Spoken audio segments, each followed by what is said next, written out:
নিশ্চিতভাবে দিল্লি পুলিশের কাছে কিছু ইনপুট রয়েছে। আনসারুল বাংলার লোকেরা মুর্শিদাবাদের হরিহরপাড়ায় যদি থাকতে পারে, কাশ্মীরের জঙ্গি যদি ক্যানিংয়ে থাকতে পারে,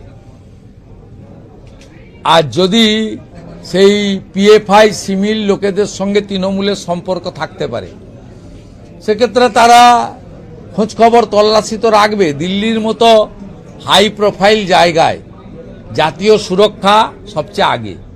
আমার মনে হয় মুখ্যমন্ত্রীর এই উস্কানি না দিয়ে দিল্লি পুলিশকে সহযোগিতা করা উচিত। মাননীয় মুখ্যমন্ত্রী যখন বাংলার মানুষের ভোটের অধিকারকে অটুট রাখতে দিল্লিতে লড়াই করছেন এবং উদাহরণ হিসেবে সেই মুখগুলিকে, সেই পরিবারের প্রতিনিধিদের নিয়ে গেছেন, তখন তাদের নিম্ন রুচির আক্রমণ করছেন শুভেন্দু অধিকারী।